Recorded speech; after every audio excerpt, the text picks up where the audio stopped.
Né aux îles de la Madeleine, Georges Farah débute sa carrière d'administrateur comme propriétaire d'une auberge à Cap-aux-Meules. Parallèlement, il est organisateur en chef pour le député fédéral de l'époque. Élu pour la première fois en 1985 sur Robert Bourassa, il représente les Madelinots pendant 13 ans au provincial et 4 ans au fédéral. Bienvenue à Mémoire des députés.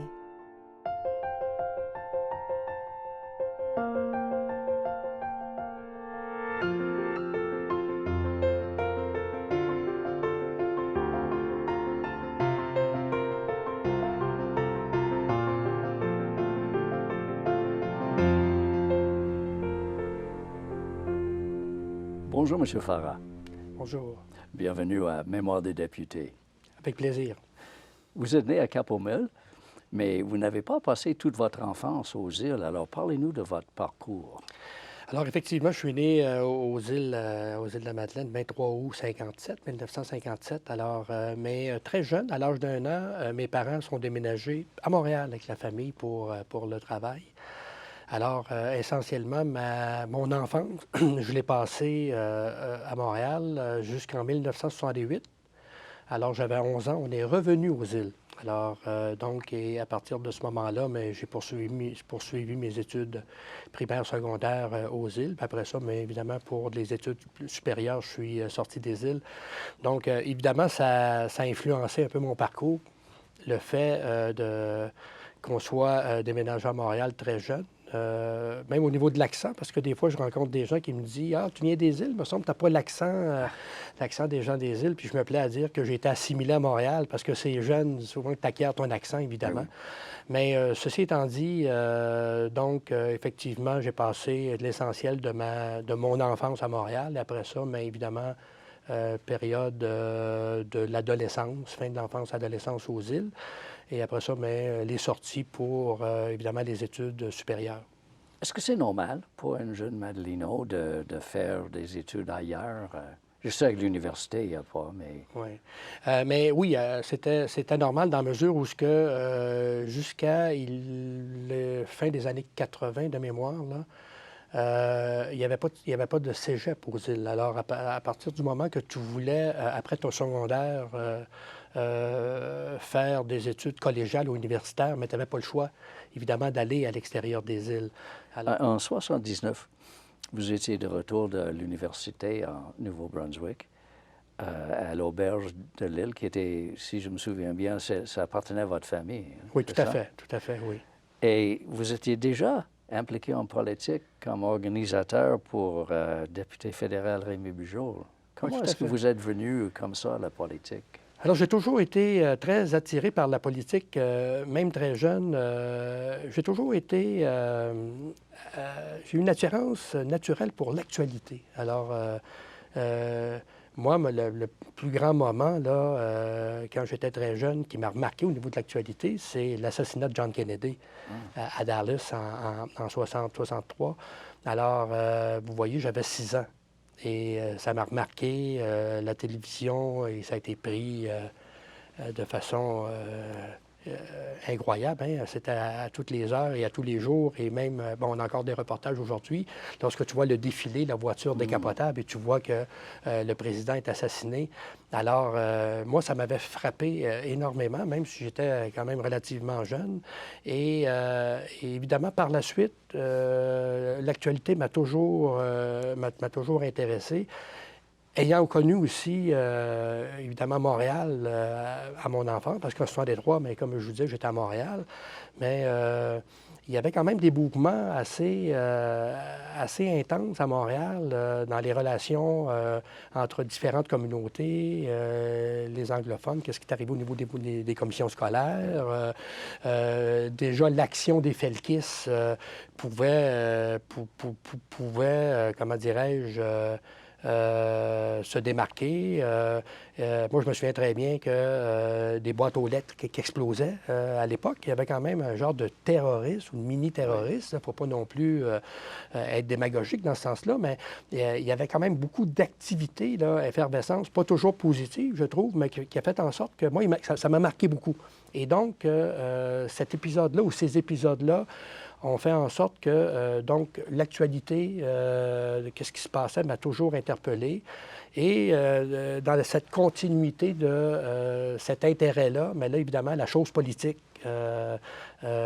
m'intéressait au plus haut point. Donc, l'élection de 1976 a été évidemment très, très marquante. Mais avant ça, mais il y a eu des épisodes aussi de la crise d'octobre. Alors, 70 et tout ça. Alors, moi, tous ces éléments-là de l'histoire, quand même, plutôt contemporaine du Québec, m'a marqué énormément et a fait en sorte que ça m'a influencé définitivement à faire de l'action politique. Mais l'action politique, on peut choisir, là. Pourquoi le Parti libéral? Okay. Pourquoi le Parti libéral? Parce qu'en fait, essentiellement, ma vision des choses, moi, c'est que j'ai toujours pensé, je le crois encore, que le Québec peut davantage se développer à l'intérieur du Canada. Bon, il y a des avantages, il y a des inconvénients, mais somme toute, l'appartenance canadienne, pour moi, est importante. Et d'autre part, le fait que de plus en plus, on se dirigeait avec l'Union nationale qui est en train de disparaître, qui est en voie de disparition. Alors, évidemment, en termes de choix très clairs, mais on voyait très bien que vous aviez le Parti québécois, puis le Parti libéral. Et dans ce cadre-là, et les valeurs aussi du parti m'attiraient énormément. Et donc, dans ce sens-là, c'est la raison pour laquelle j'ai décidé de militer au sein du Parti libéral du Québec, dans une période qui n'était pas nécessairement évidente, parce que post-76, c'est le parti a dû subir différentes cures, ne serait-ce de rajeunissement, mais de transformation importante. Le départ de M. Bourassa après sa défaite en 1976, l'arrivée de M. Ryan en 1978. Alors, et tout ça fait en sorte aussi que la jeunesse libérale, dans ce temps-là, était une denrée, je ne dirais pas rare, mais c'était une denrée quand même qui était peut-être moins évidente par rapport à l'engouement pour le Parti québécois et pour le pays. Puis c'est compréhensible aussi parce que ça peut être emballant, là. Puis moi, j'ai toujours été très, très, très respectueux, évidemment, des orientations politiques de part et d'autre. Je pense qu'on peut se parler au-delà de ça. Et ça nous permet aussi, souvent, en bon québécois, je peux vous dire, de nous challenger quelque peu. Alors, définitivement que le fait que c'était peut-être pas une denrée rare, mais c'était pas une évidence comme telle qu'il y a beaucoup de jeunes qui étaient au Parti libéral, m'a donné des opportunités. Dans le sens qu'à partir du moment que mon intérêt était démontré, et donc, tant au niveau de mon association locale aux Îles-de-la-Madeleine, ou qu'au niveau des jeunes libéraux, mais il n'y en avait pas tellement, donc une opportunité là. Par conséquent, ça m'a permis de cheminer au sein du parti, me développer des contacts, un réseau, travailler au niveau de l'organisation. Alors, Rémi Bugeaud étant quelqu'un de la Gaspésie, alors qui se présentait, avait besoin aussi d'un organisateur, d'un représentant pour la partie des îles. Alors, on s'était connus, évidemment, dans différents congrès ou activités politiques. Et c'est à ce moment-là que Rémi m'a demandé, mais ou serais-tu intéressé à être responsable de ma campagne pour la partie des Îles-de-la-Madeleine? Et de là, mon intérêt aussi à travailler au niveau fédéral. Mais en 1985, vous étiez le candidat vous-même aux Îles-de-la-Madeleine. Qu'est-ce qui vous a amené du militantisme à la candidature? Bien, dans mon cheminement, évidemment, moi, j'avais une vision de dire que c'est quelque chose qui peut m'intéresser d'être candidat, mais je n'avais pas nécessairement l'intention en 1985 comme tel de me présenter. Et donc, j'ai toujours milité au sein du parti, travaillé aux différentes instances. J'ai fait l'élection aussi au Québec en 81. Il y avait eu le référendum en 80. Alors, j'avais toujours milité au sein du parti. Donc, j'étais quand même relativement bien positionné pour tenter d'obtenir l'investiture du parti. Mais puisque j'étais relativement jeune marié, avec une jeune famille, on s'est dit c'est peut-être pas le meilleur moment pour se présenter. Et donc, je n'avais pas nécessairement l'intention de me présenter. Mais il y a quelque chose qui m'a fait réfléchir énormément, c'est que pas longtemps avant le déclenchement de la campagne, c'est que là, je voyais que d'anciens adversaires, par opportunisme, Ils se sont dit, bien là, peut-être que le vent est bon de ce côté-là. Et donc, par conséquent, il y avait des intérêts pour se présenter au sein du Parti libéral, alors que certains d'entre eux avaient milité. C'est pas une raison non plus pour ne pas se présenter, Non. je peux en convenir, mais moi, sur le plan politique, j'avais combattu ces gens-là en tout respect, comme je disais tantôt. Alors, je me disais, c'est pas vrai que j'ai combattu pendant toutes ces années dans des situations qui n'étaient pas nécessairement faciles, où que la popularité était beaucoup moins là du parti. Mais nos convictions sont là, donc nous, on persistait, puis on restait. Puis là, après ça, dire, mais là, parce qu'il y a une conjoncture qui est plus favorable, donc les opportunistes se dirigent là. Alors, ça fait en sorte que j'en ai discuté avec mon épouse, puis je lui ai dit, mais garde, je ne peux pas laisser passer ça, qu'est-ce que tu en penses? Alors, on est venu à une décision commune à dire, mais OK, on y va. Mais là, l'enjeu, c'était le suivant, c'est qu'en fait, c'est que lorsque j'ai décidé, moi, de me présenter, là, je ne pouvais plus vendre, moi, de nouvelles cartes de membres pour avoir des nouveaux membres pour moi, pour voter pour moi, parce qu'il y a des règles. Quand vous avez une assemblée d'investiture, les membres qui peuvent voter pour l'éventuel candidat, il faut que tu sois membre depuis X moment à partir de telle date. Même si tu deviens membre après, tu n'as pas le droit de voter. Alors, donc, moi, je ne pouvais plus convaincre personne parce que cette date-là est expirée. Alors, il me fallait convaincre, moi, les délégués des autres de changer pour voter pour moi. Alors, puis dans le fond, je me disais, en fait, c'est pas correct, là, parce que l'expérience que j'avais, les connaissances que j'avais, si j'avais décidé que je me présentais 6 mois avant et préparé mon investiture, somme toute, ça aurait été plus facile. Mais ceci étant dit, je suis allé quand même. Donc, on a eu une convention extraordinaire. Il y avait 1200 personnes à l'Aréna aux Îles. Alors, il y avait un militantisme très, très fort à cette époque. Et nous étions 5 candidats sur les rangs. Et au premier tour, je suis arrivé premier, mais je n'avais pas la majorité absolue, puis j'ai gagné au deuxième tour. Donc, ça a été un tour de force, un grand risque, un tour de force important. Puis, de là, a débuté ma nouvelle vie de représentant et député des Îles-de-la-Madeleine en 1985, le 2 décembre. Étiez-vous en faveur ou avez-vous milité pour le retour de Robert Bourassa? Dans mon analyse que j'ai faite au niveau des candidats, j'ai décidé d'appuyer Daniel Johnson en 84, au leadership de 83. Alors, donc, j'ai appuyé Daniel. Mais moi, par mon implication, mon réseau, puis sans prétention, peut-être mon influence un peu, j'avais réussi à diviser ça en disant qu'on a réussi à avoir la moitié des délégués pour Daniel Johnson, puis l'autre moitié, je pense, elle allait à M. Bourassa à l'époque. Alors, ceci étant dit, mais évidemment, même Daniel est arrivé troisième à ce moment-là, Pierre Paradis est arrivé deuxième, M. Bourassa a gagné. Et donc, mais ceci étant dit, ça envoyait un message à l'ensemble de la population des îles en disant que moi, je vais faire les choses autrement.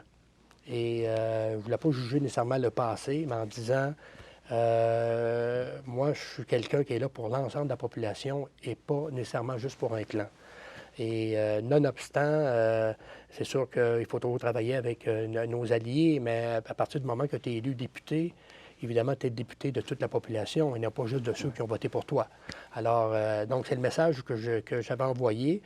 Puis je pense que ça a été un élément clé dans la campagne parce qu'en fait, les gens ont bien vu que même si M. Bourassa avait évidemment les coudées très franches, quand on voyait les sondages avant le congrès au leadership, évidemment, que j'ai pu quand même me tenir debout par rapport à cela, puis faire en sorte que démontrer nettement que moi, je ne serais pas, puis je ne veux pas dire que les autres l'étaient, mais je ne voulais pas devenir une marionnette, en fait. Ce que je voulais, c'est défendre l'intérêt de mes concitoyens, puis le message à passer. On dit qu'au début de la campagne de 85, vous étiez obligé de rassembler, de renouer les liens avec le parti sur les îles. Est-ce qu'il était vraiment divisé à ce moment-là? Ah, définitivement, parce qu'en fait, le parti, suite à la défaite de 76, défaite de 81, alors définitivement que ça avait laissé des traces. Et donc, le fait que moi, j'avais toujours milité quand même pendant ces années-là, ça m'avait permis quand même de voir la situation, évidemment réelle, puis de développer peut-être des stratégies pour voir comment est-ce qu'on peut faire en sorte de reconstruire cette coalition qui fait en sorte que le parti va redevenir populaire chez nous, d'une part. Puis d'autre part aussi, c'est que c'est important de souder tous ces gens-là parce que, ultimement, c'est que ce sont des travailleurs aussi d'élection qui font en sorte qu'ils sont sur le terrain, puis qui vont faire une grosse différence dans le résultat. Alors, définitivement que ça a été une période très importante pour moi de solidifier, d'unifier le parti. Puis, on a eu une belle opportunité également aussi d'emmener du sang neuf. Donc, même des ex-péquistes qui ont intégré le parti également, voyant cette volonté de changement-là.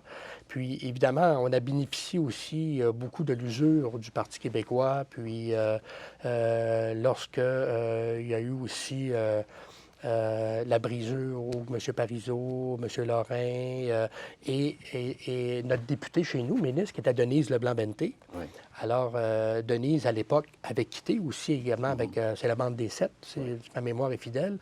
On comprend que c'est des questions de principe, mais je pense que les gens auraient peut-être davantage souhaité qu'elle quitte complètement que demeurer comme député indépendant.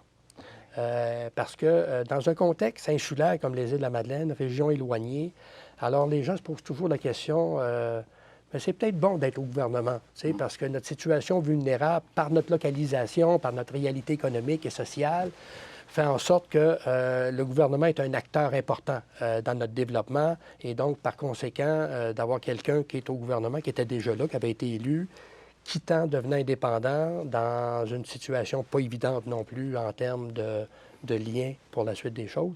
Alors, il y avait quand même un momentum pour nous, dans ce sens-là, que j'ai pu capitaliser dessus, emmener aussi du sang nouveau, rebâtir une coalition avec des résultats intéressants.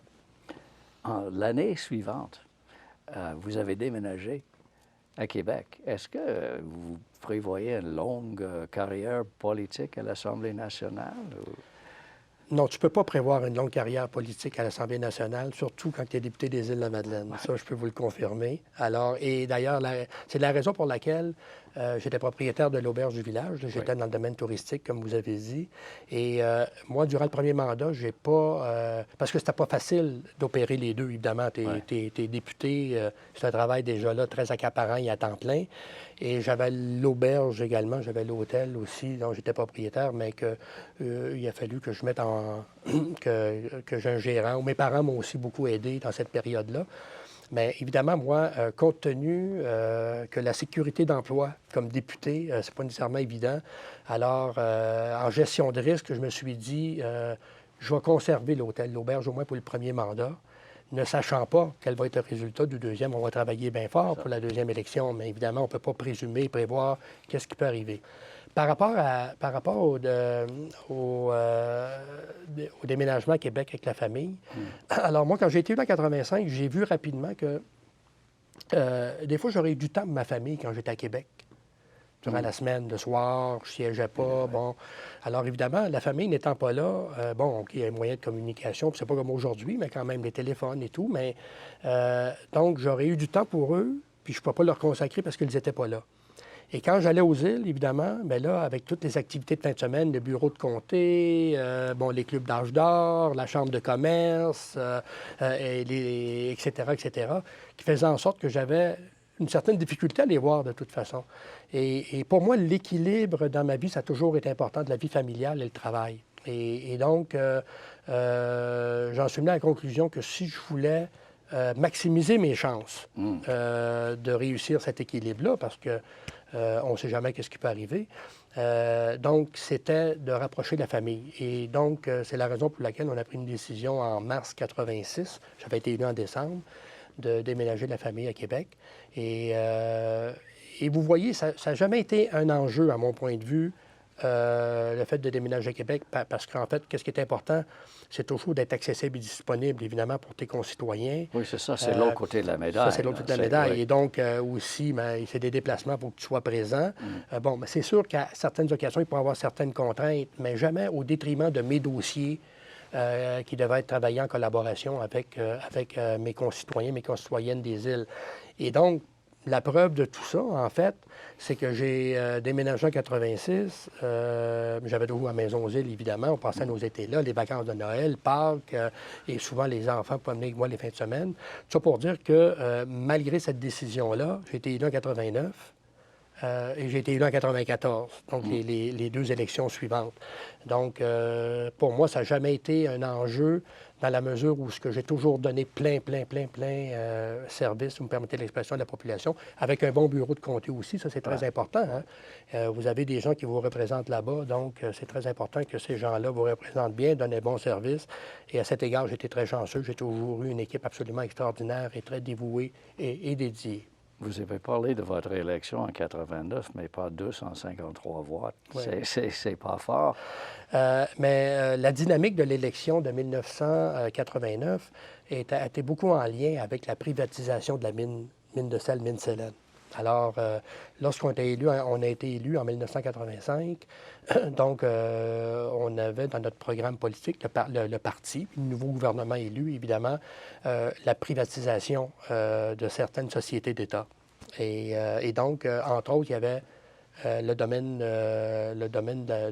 des mines de sel, parce qu'en fait, l'orientation dans ce sens-là, c'est de dire, on n'est pas certain que le gouvernement est le plus performant pour opérer une mine. OK? On s'entend? Bon, on peut avoir des grands programmes pour aider au développement minier, mais opérer comme tel une mine, pas sûr.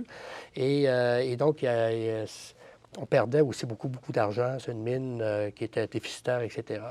Mais c'était quand même 200 emplois aux îles. Alors, donc, c'est la CSN qui était le syndicat des employés là-bas. Ils ont mené une guerre féroce contre cette décision-là. Et surtout la crainte que la privatisation pouvait peut-être emmener une perte d'emploi, etc. Sinon la fermeture. Sinon la fermeture. Et là, quand j'ai constaté que ça faisait très mal, c'est que le jour du vote, c'est quand vous êtes candidat, mais là, j'étais député, mais je remettais mon siège en jeu en 89, et donc vous faites le tour de l'ensemble des pôles. Alors, c'est une tradition comme candidat, donc tu fais le tour des îles.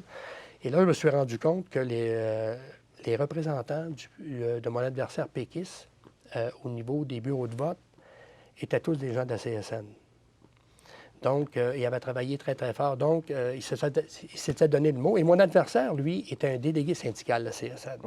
Alors, puis je ne vais pas partir un débat contre la CSN. Il joue le rôle également. Puis, c'est quand même un grand syndicat, il faut le reconnaître.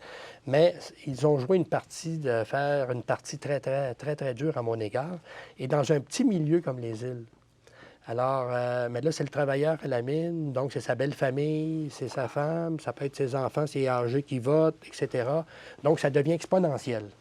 Et définitivement que là, je voyais en cours de campagne que ça allait être très difficile, puis je me demandais même si j'allais pouvoir m'en sortir.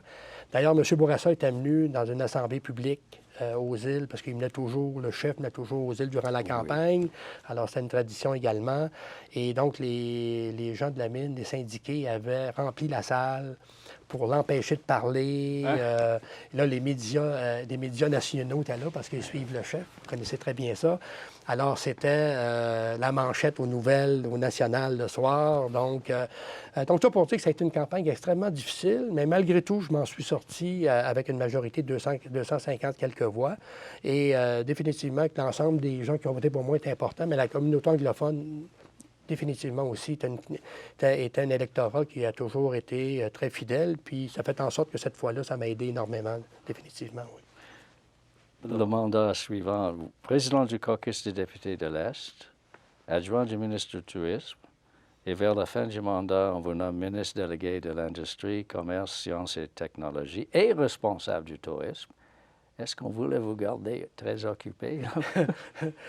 Je l'étais, mais ça me plaisait beaucoup. Puis, en même temps aussi, c'était une marque de reconnaissance aussi de mes collègues.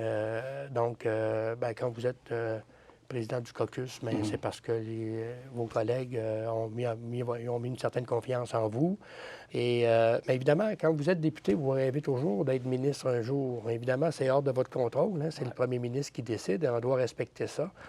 Puis, évidemment, quand tu es élu la première fois, 2 décembre 85, tu es élu, tu es un peu comme le champion chez vous. Alors là, tu penses au niveau national, tu peux être nommé ministre le lendemain. Et moi, dans mon cas, mais évidemment, étant dans la région Gaspésie-les-Îles, où vous avez à peu près, 4 comtés, vous avez Gérard Lévesque qui est là, qui est ministre des Finances, puis qui était le ministre régional.